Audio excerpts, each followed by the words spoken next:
भव्यात्मा गत दिनों में रतनकंड श्रावकाचा आचार्य समतबद्ध स्वामी द्वारा रचित पर चर्चा करते आए। आज हमें इस प्रकरण के अंदर, कल हमने क्या एक प्रथम प्रतिमा दर्शन प्रतिमा पर विवेचन किया था। आज हमें पहली क्लास से बढ़ के दूसरी क्लास में प्रवेश करना है। यह बड़ी महत्वपूर्ण कक्षा है। द्वितीय जो कक्षा आ रही है बहुत महत्वपूर्ण। दो प्रतिमा यहां से एकदम एक देश संयम हो जाता है। पहले आवृत्ति संयम दर्शन सम्यक दर्शन हो गया था, वर्त नहीं था। वहां तक वह चौथे गुण स्थान में था। आज यूं ही उसने वर्त धारण कर लिए। कौन से? पंचम गुण स्थान के अंदर आ जाएगा। पंचम गुण स्थान के अंदर कौन कौन आते हैं? शुल्लक, एलक और जो माताएं आरिका, ये वो शुल्लिका वगैरह सब आते। तो आपके जो ही ये व्रत धारण कर लोगे तो एकदम आप क्या छलांग मारोगे और पांचवें गुण स्थान में आ जाएंगे। इसके अंदर क्या करना है? 5 अनुव्रत को धारण करना पड़ेगा। इसीलिए कहा है कि अपन को 5 व्रत धारण करके तो शील, सप्त शील का पालन करना है। 5 अनुव्रत कौन कौन से हैं आप सभी जानते हैं। क्या? अहिंसानुव्रत, सत्यानुव्रत, अचौर्यानुव्रत, ब्रह्मचार्यानुव्रत और परिग्रह प्रमाण अनुव्रत। ये 5 प्रकार के व्रत धारण करना पड़ेगा। ये प्रक्रिया चालू, ध्यान से सुनिए। ये आप लोगों को सबको करना चाहिए। कम से कम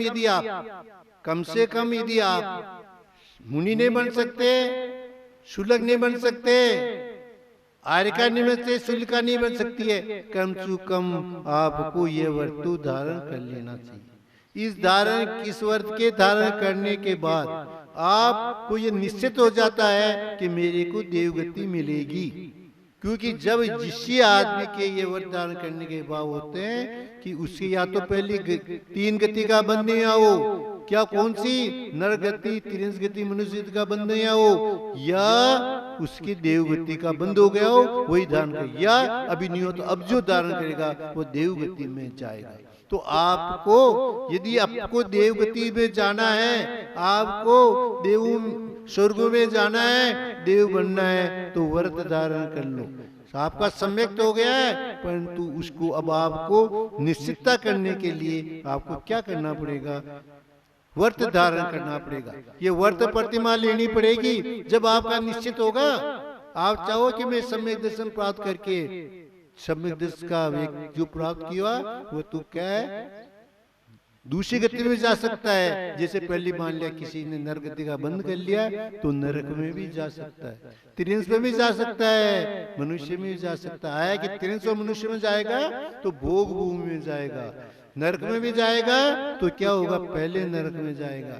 परंतु यदि आपने वरदान कर लिया है तो आपको क्या स्वर्ग में जाने का मौका मिल जाएगा। तो बंधुओं, आपको अभी वनोद्धान करने के लिए विचार करना है। उसके हम आपको समझा रहे हैं। अहिंसानुव्रत। अहिंसानुव्रत क्या? इसके अंदर 4 तरह की हिंसा होती है। एक तो होती है संकल्प हिंसा। तो संकल्प हिंसा का तो आप लोगों को त्याग करना ही पड़ेगा कि मैं जानबूझकर किसी को मारूंगा नहीं, जानबूझ के किसी के प्राण हरण नहीं करूंगा, जानबूझ के किसी की आत्मा को नहीं दुखूंगा। इस प्रकार का आपको प्रण करना पड़ेगा। और दूसरी आरंभी, उद्योगी और क्या होता है विरोधी हिंसा का आपका त्याग नहीं होगा। वह आप जहां तक हो जाते उनसे बच्चे, ये आपके लिए छूट होगी। तो ये अपन को क्या करना? अहिंसानुव्रत धारण करना। दूसरा व्रत होता है कि सत्यानुव्रत। किसी भी कार्य के लिए, धर्म कार्य के लिए, किसी भी अपने इंद्रियों के भोग के लिए, किसी भी कार्य के लिए झूठ नहीं बोले, सत्यता का ही काम ले, ऐसा काम करे किसी की हिंसा नहीं हो, ऐसे शब्द बोले किसी का तकलीफ नहीं हो। इस प्रकार का अपन को ऐसे सत्यानुव्रत का धारण करना है। अचोड़ियावट बिना किसी दिए हुए, किसी की वस्तु को नहीं लेना, दूसरी पड़ी हुई वस्तु को नहीं लेना, अपन को जो देवे वही वस्तु लेना। इस प्रकार चोरी का माल नहीं लेना, चोरी के माल को अपन को काम में नहीं लेना, चोरी के लिए कर्त कार्य मोदना नहीं करना। इसी प्रकार हर कार्य के कर्त कार्य मोदना का ध्यान रखना, न खुद करे न दूसरे करने दे, न उसको करने की मतलब अनुमोदना दे, ये इस प्रकार की होता है। फिर होता है ब्रह्मचर्य व्रत। ब्रह्मचर्य के अंदर है श्रद्धा संतोष व्रत। ब्रह्मचर्य व्रत के अंदर कहा कि अपनी स्त्री से, अपनी पत्नी से आप भोग कर सकते हैं, दूसरी स्त्री से आप भोग नहीं करेंगे। ये इसको ऊपर को ब्रह्मचर्य व्रत लिया जाता है। क्यों? अभी आपकी सीमाएं क्या है? अभी दूसरी प्रतिमा है, इसके अंदर त्याग नहीं होता। अभी ये सीमाएं जो आपको बताइए उसी अनुसार होगा। अब होता परिग्रह प्रमाण। परिग्रह का प्रमाण करना है। क्या करना? परिग्रह का जो 10 प्रकार के परिग्रह, धन धान्य आदि जो 10 परिग्रह है, मकान है, दौलत है, धन है, संपत्ति है, इसका प्रमाण करना। ये बात पहले भी काफी आ गई। तो परिग्रह का परिणाम करना पड़ेगा, बांधना पड़ेगा परिग्रह कि मैं इतना ही परिग्रह रखूंगा, बाकी के लिए मैं त्याग करता हूँ। इसमें क्या करना है? आप जितनी भी इच्छा चाहे उतना परिग्रह ले लो, पर उसकी सीमा तो बांध लो भैया। आपको जिसे मान लिया 1 करोड़ अभी है आपके पास, आप चाहते हो कि मेरा 25 करोड़ हो जाए, तो 25 करोड़ के तो बांध लो, ज्यादा से ज्यादा 25 का तो 25 के बांध लो, पर 25 के बाद यदि हो जाएगा तो मैं उसको त्यागूंगा, अपने पास नहीं रखूंगा, है ना, दूसरों को दान में दूंगा, दूसरी की सहायता करूंगा। इस प्रकार ये आप परिग्रह मान लो। इसी प्रकार मकान का मान लो, इसी प्रकार दुकान का मान लो, इसी प्रकार आप जेवर जावत का है, वस्तु का है, कपड़े का है, बर्तन का है, गाड़ी घोड़ा है, सबके आप परिग्रह बना लो, उससे प्रमाण कर लो। तो ये जो आप दूसरी जो प्रतिमा धारण करनी है, इसके अंदर परिग्रह प्रमाण आपको करना पड़ेगा, जब जाके आपका परिग्रह कम होगा। क्योंकि परिग्रह प्रमाण अनुवर्त में आता है, ये इसकी मुख्य शिक्षा है। अब इसके बाद होते हैं सप्तशील। सप्तशील की रक्षा करना। सप्तशील क्या होता है? दिग्वर्त होता है कि मैं शिवा मान लेकर इस दिशा के अंदर पूर्व दिशा में वहां तक नहीं जाऊंगा, पश्चिम दिशा वहां जाऊंगा, दक्षिण उत्तर दिशा में नहीं। ये देशों विदेशों की सारी सीमाएं आपको बांधना होगा। उसके अंदर ये भी लेना होगा कि इनके बारे में नहीं जाऊंगा। अब राजस्वाद देश उसके अंदर फिर आप कम कर सीमा कर सकते हो, रोजाना कर सकते हो, महीने का कर सकते हो, 6 महीने का कर सकते हो। उस प्रकार की मैं एक कोटा से बाहर नहीं जाऊंगा, ये आपकी सीमा होगी। आपका कोई भी काम बढ़ जाए कोटा के बाहर नहीं जाऊंगा, तो वे देश व्रत हो रहा है। फिर अनर्थ दंड व्रत होता है। अनर्थ दंड होता है कि अपन फालतू के जो कार्य करते हैं, फालतू की जो पाप कमा लेते हैं, जिसकी जरूरत ही नहीं है, बेमतलब जो अनर्थ कर देते हैं, वो होता है जैसे अब ध्यान करना। दूसरों का क्या क्रिकेट चल रहा है, इंडिया और ईस्ट इंडिया का चल रहा है, या इंडिया पाकिस्तान का चल रहा है, अपन खुशी मना रहे हैं, दुखी हो रहे हैं। अरे भैया उसे क्या लेना है, क्या देना, क्यों पाव कमा रहा है तू? किसको अच्छा कर रहा है? पाकिस्तान को बुरा बताता है, इंडिया को अच्छा बताता है, इंडिया को बुरा। तो इस प्रकार का जो करना है वो क्या होता है? आपका ध्यान होता है। पापोपदेश, पाप करे के लिए उपदेश नहीं दिया जाता है, पापोपदेश है। तो पाप की जो चीजें उसकी कोई करता है तो उसके संबंधी अपन को उपदेश नहीं देवे, उसको सलाह नहीं देवे, खामुखा में रायचंद नहीं बने। अरे छोटे छोटे रायचंद बन जाते हैं, कितना कितना भूल गए। याद करो आदि नाथ को, आदि वर्मा को याद करो। उनके पास गए कुछ लोग कि साहब मेरे गऊ को ये बेल अन्न खा जाते हैं। उन्होंने क्या किया? उनके मुंह से कबानु सहज बाबू ने कह दिया भाई नहीं खाएंगे, समझा दिया उनको। परंतु क्या हुआ? उसका परिणाम 6 महीने को आदिनाथ वर्मा को हार नहीं मिला। अरे ऐसे उपदेश मत दो, छोटे छोटे उपदेश दे देते हैं तो उससे अपन पाप कमा लेते हैं। इसलिए ज्यादा ज्यादा संयम से बात करो, फालतू के उपदेश मत।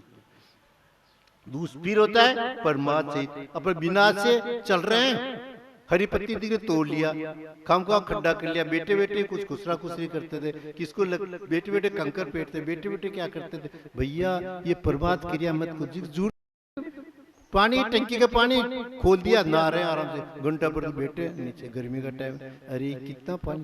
तो ऐप पर जो जरूरत है उतना तो काम लो आपको, पर अनुमति लेने के बाद ये सब को आपको छोड़ना पड़ेगा, त्याग करना पड़ेगा, प्रमाद रहित रहना पड़ेगा, प्रमाद से कम बचने की कोशिश करनी। अभी एक देश से आपको पूर्ण रूप से नहीं करा रहे हम, आपको एक देश करा रहे हैं कि थोड़ी थोड़ी सीमाएं उनको बांधनी पड़ेगी, जब जाके अपना काम होगा। फिर होता है हिंसा का प्रदान। क्या हिंसा? हिंसा की वस्तु नहीं देना। अपने कहते हैं ना, घर कोई है मांगने के लिए, दे दे पावड़ा तगाड़ी दे दिया, कुछ दे दिया, ऐसी हिंसा की चीजें अपन को नहीं देना चाहिए। उससे क्या होगा, अपना उससे जो हिंसा होगी ना, उसका अपन को क्या करना पड़ेगा, अपन को उसका पाप लगेगा। वो व्रत बहुत श्रुति कुछ जो कथाएं कहते हैं ना, बेटे बेटे राग की कथाएं, देश की कथाएं, भोजन की कथाएं, स्त्री कथाएं, चोर कथाएं, ये नहीं करना। इनके करने से क्या अपन को पापा हो, ये जरूरत नहीं है। पर बेटे बेटे चाहे जिसकी बुराई करते रहते, बेटे बेटे किसी को क्या करते रहते, अरे क्या लेना क्या देना। पता है दूसरे की बुराई करने के, सुए की प्रशंसा करने से कौन सी नीच गोत्र का बंद होता है बंधु। ये अपन सहज भाव में बेटे बेटे अपनी तो प्रशंसा करते हैं, दूसरों की बुराई कर लेते हैं। समझो ऐसा करने से अपन कितना कितना नुकसान हो रहा है। इसलिए आचार्य कह रहे हैं कि आपको अपने को संयम धारण कर लो तो अपना कल्याण हो जाएगा। यदि संयम धारण नहीं करोगे तो 84 लाख योनियों में जैसे अपन फिरते आए वैसे ही फिरते रहेंगे। इसीलिए कहा ने कि कहीं ने क्या किया, राम को वनवास तो दिला दिया, तो क्या राम के वनवास दिलाने से काम हो गया? पर उसका भाग्य तो पलट लिया। जहाँ गए वहाँ जंगल में भी उन्होंने क्या सुख सुविधाएं मिली, ये उसका पुण्य होता है। अपन किसी का बुरा सोचते हैं, बुरा करने से कुछ नहीं होगा भैया, उसका पुण्य होगा ना। तेरा कितना ही शस्त्र तू चला, किसी को मारना चाहेगा तू मरेगा नहीं, उसका आयु पूर्ण हो गई तो ही मरेगा। तू क्यों वो तो मरा नहीं मरा, पर तेने तो मारने की भाव कर लिया ना, तू तो मरी गया। तो भैया अपन किसी का बुरा नहीं सोचे इस जीवन में, अपन सबका भला सोचे। तीर्थंकरों का खून क्यों होता है सफेद? खून ही सफेद होता है, क्यों होता है? कि उनके करुणा भाव होता है, उनके दिल में ये होता है कि हर प्राणी सुखी रहे। उसी प्रकार अपन भी हर प्राणी को सुखी रहने की भावना भावो, आप अपने आप सुखी हो जाओ। आप अपने कल्याण की बात मत करो, दूसरे कल्याण की बात करो, आप अपने आप सुखी हो जाओगे। एक कथा आती है, तो वह क्या होता है कि उसके बेटा है, माँ है, बेटा बहुत गरीब है, कुछ नहीं खाने को। तो किसी ने सलाह दे दी कि भैया तुम उस महात्मा के पास जाओ जो अयोध्या में है, वो तेरा भला कर देगा। वो चला जाता है, रास्ते में उसको रास्ते में एक जगह रात को सोने की जगह मिलती है, वह सोता है। उससे पूछता है कि भैया कहाँ जा रहे हो? कैसे मैं मेरा कल्याण करने के लिए महात्मा को पूछने जा रहा हूँ, तो मेरी एक बेटी है बोलती नहीं है, इसके भी कुछ पूछिया ना, कैसे मेरा काम होगा। फिर दूसरी बार दूसरी जगह रात को ठहरता है, तो एक महात्मा के पास रहता है, उसके कहता है मैंने इतने 12 साल हो गए मेरे सिद्धि नहीं हुई है, मेरा प्रश्न पूछा था। ठीक भाई तेरा ही पूछ लूंगा। एक दिन फिर बगीचे में ठहरने का मौका मिलता है, तो वहाँ वो कहती बालन कि मेरे पौधों को रोजाना पानी पिलाती हूँ, ये आगे क्या फलित नहीं होते हैं, मेरा प्रश्न पूछा था। अब वो महात्मा के पास जाता है, तो पूछते महात्मा का मैं 3% का जवाब दूंगा, ज्यादा का नहीं दूंगा। अब वो सोचता है कि यार मैं 3% तो रुके 3 जनों से पूछ लिए तो कोई बात नहीं है। महात्मा से 3 प्रश्न पूछता है कि अपने रहने दो। वो 3 प्रश्न पूछता है, महात्मा कहता है भाई जो पहले वाला है मालन की, तो क्या होता है कि उसके नीचे जड़ों में सोने के गड़े हुए हैं, इसलिए वे आगे नहीं बढ़ते, आगे फलित नहीं होते हैं फल।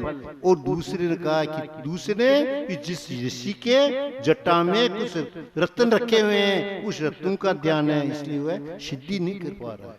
फिर तीसरे के लिए कहा कि उस जिस लड़की के वह बोलेगी उससे उसकी शादी हो जाएगी।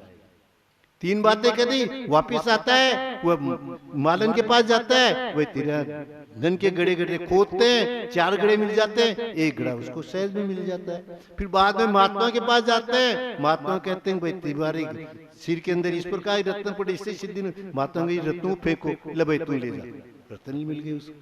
फिर उसने क्या किया, फिर आदमी क्या किया, उस माँ के पास गया कि तुम्हारी बेटी नहीं बोल, क्या बताया बेटा, मैं क्या रहा मेरी बेटी बोलेगी, भाई ये बोलेगी उसके साथ शादी हो जाएगी, वो बेटी बोल जाती है, उसके साथ शादी हो जाती है। जब वो वापस से जाता अपनी माँ के पास, तो माँ क्या किया, पूछा है महात्मा को, माँ पूछ के आया, इतना धन मिल गया, मेरी शादी भी हो गई। तो बंधु किस लिए हो गई कि अपन ने अपना भला नहीं सोचा, दूसरों का भला सोचा। तो आप सदा दूसरों का भला सोचोगे, दूसरे कल्याण की बात करोगे, दूसरा दुखी नहीं रहे, जीव तीन लोक में कोई प्राणी दुखी नहीं रहे, इस पार की भावना पाओगे तो क्या होगा, वह सारा तीन लोग सुखी हो जाएगा, आप भी सुखी हो जाओगे, क्यों आप तीन लोक में आ गए। तो अपन क्या करते हैं, अपना स्वार्थ करते हैं, अपन को सुखी करने के लिए सारे काम करते हैं, दूसरों के सुख का दुख का अपन ध्यान नहीं करते, दुख को दुखी करते हैं। बंधु उनको दुखी मत करो, आप तो उनकी सुख की भावना पाओ, ऐसा कार्य करो जिससे कोई जीव दुखी नहीं रहे, तो आपका स्वयं का कल्याण स्वतः हो जाएगा। इसलिए आचार्य ने कहा है कि अपन का कल्याण करने के लिए। वैसे आचार्य संबंध स्वामी ने जो ये श्रावकाचार लिखा है, बहुत ही तांत्रिक व्यक्ति थे, बहुत ऊंचे हुए व्यक्ति हैं, ये तांत्रिक भी थे, मंत्रतक भी थे, ये आयुर्वेदाचार्य भी थे, ये तंत्र मंत्र की सब विद्याएं जानते थे। जिसकी भक्ति पूर्वक जैसी योग्यता है उसकी भक्ति पूर्वक उनको आहार पानी कराए, ये अतिथि संवाद होता है। फिर लास्ट में होता है सलेखना। पहले अपने परिकर प्रमाण बता दिया, किसी ने सलेखना को दिया, हमने कल इसके परसों व्याख्या थी सलेखना पर। अपने जीवन को सफल बनाने के लिए, अपने जीवन को स्वर्ण क्रश लगाने के लिए क्या करें, सलेखना दान करें। सलेखना में क्या करें, अपना शरीर के साथ साथ कसायों को क्रश करते हुए अपने शरीर को त्यागें। अपन कंडे डंडे के साथ जाएंगे तो क्या अपन को सूत्र लग जाएगा, अपन को जलाएंगे तो कैसे ले जाए, सोते सोते ले जाएंगे। परंतु आप पीछे कमरे लेके जाओगे तो आपको बैठे बैठे ले जाएंगे। अब क्या चाहते हो, बैठे बैठे जाना चाहते हो या सोते सोते जाना हो, अपना विचार करो। बंधु आप यदि प्रतिमा दान करके यदि शुल्क वगैरह की दीक्षा ले लोगे और आपको संयम दान कर लोगे, क्या महाव्रत धारण कर लोगे, आपको बेटे बेटे ले जाएंगे। आपकी अंत में पूजा की जाएगी, सौ की भी पूजा होगी। अरे सौ की पूजा होती है, जीव निकल जाने के बाद भी इस जीव में की पूजा होगी। कब होगी, जब आप संयम दान कर लोगे। इसलिए मनुष्य जीवन मिला है आपको, इसको संयम से अपन जीवन को बनाओ, संयम में बनाओ। क्या करो, अपन को व्रत दान करो। यदि व्रत नहीं कर सकते, दो प्रतिमा नहीं ले सकते, वो से कहते हैं महाराज हमारे पास साधन की कमी है, ट्यूबवेल का पानी नहीं मिलता है, कुएं का पानी नहीं मिलता है, इस प्रकार ये होता है, इस प्रकार है, महिलाएं हमारी सेवा नहीं करती है। तो क्या है, कम से कम अष्टमूल गुण तो धारण कर लो।